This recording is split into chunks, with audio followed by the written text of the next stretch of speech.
नमस्कार। जो भी सीयूईटी 2026 की तैयारी कर रहे हैं, आज हम इसके सिलेबस को पूरी तरह से डिकोड करने वाले हैं। मतलब एक एक चीज को समझेंगे ताकि तैयारी के लिए एक एकदम क्रिस्टल क्लियर रोड मैप मिल जाए। तो चलिए शुरू करते हैं।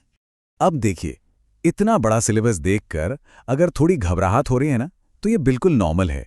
लेकिन चिंता की कोई बात नहीं है। हम सब मिलकर इसे एकदम आसान बनाने वाले हैं। देखिए, सीयूईटी सिर्फ एक इम्तिहान नहीं है, ये सपनों के कॉलेज तक पहुंचने का एक रास्ता है। और ये जो सिलेबस है ना, ये कोई रुकावट नहीं, बल्कि ये तो सक्सेस का ब्लूप्रिंट है।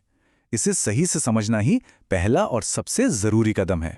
तो आज हम क्या क्या समझने वाले हैं? सबसे पहले सिलेबस की बनावट को देखेंगे, फिर लैंग्वेज सेक्शन, डोमेन सब्जेक्ट्स और जनरल टेस्ट को एक एक करके समझेंगे, और आखिर में बात करेंगे कि तैयारी की सही स्ट्रैटेजी क्या होनी चाहिए। ठीक है, तो सबसे पहली और सबसे जरूरी बात, पूरा का पूरा सीयूईटी एग्जाम सिर्फ 3 पिलर्स यानी 3 स्तंभों पर टिका है। अगर इन्हें समझ लिया तो समझ लीजिए आधी लड़ाई तो वहीं जीत ली। ये 3 पिलर्स कौन से हैं? पहला है लैंग्वेज सेक्शन, दूसरा है डोमेन स्पेसिफिक सब्जेक्ट्स और तीसरा है जनरल टेस्ट। इन तीनों को समझना ही एक अच्छी स्ट्रैटेजी बनाने का पहला स्टेप है। तो चलिए पहले पिलर पर चलते हैं, लैंग्वेज सेक्शन। इसमें ना एक बहुत ही दिलचस्प पैटर्न छिपा हुआ है जो तैयारी को काफी आसान बना सकता है। अच्छा, अब जरा स्लाइड पर ध्यान दीजिए। चाहे लैंग्वेज में इंग्लिश चुने या हिंदी, स्ट्रक्चर बिल्कुल एक जैसा है। जैसा कि स्क्रीन पर दिख रहा है, दोनों में पहला हिस्सा है रीडिंग कॉम्प्रिहेंशन, जिसमें फैक्चुअल, नैरेटिव और लिटरेरी पैसेज आते हैं, और दूसरा है वर्बल एबिलिटी, जिसमें जंबल पार्ट्स, सही शब्द चुनना और सिनोनिम्स एंटोनिम्स शामिल हैं। इसका सीधा मतलब ये है कि तैयारी का तरीका एक ही रहेगा, बस भाषा बदलेगी। है ना ये एक बड़ा स्ट्रेटेजिक एडवांटेज? चलिए अब आते हैं सबसे जरूरी हिस्से पर, डोमेन सब्जेक्ट्स। हाँ, ये सिलेबस का सबसे बड़ा हिस्सा है, लेकिन घबराने की बिल्कुल जरूरत नहीं है। इसका सीक्रेट हर सब्जेक्ट के स्ट्रक्चर को समझने में ही छिपा है। इसे और अच्छे से समझने के लिए हम एक केस स्टडी की तरह इकोनॉमिक्स का उदाहरण लेंगे। और एक बात याद रखनी है, सभी डोमेन सब्जेक्ट्स पूरी तरह से क्लास 12 के सिलेबस पर ही आधारित है, तो कुछ भी एकदम नया नहीं पढ़ना है।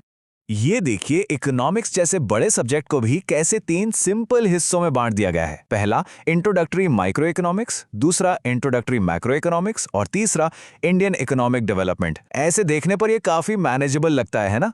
तो पहला हिस्सा यानी माइक्रो इकोनॉमिक्स, ये इंडिविजुअल्स और फर्म्स की डिसीजन मेकिंग पर फोकस करता है, जैसे कि कंज्यूमर का बिहेवियर, डिमांड और प्रोडक्शन कॉस्ट।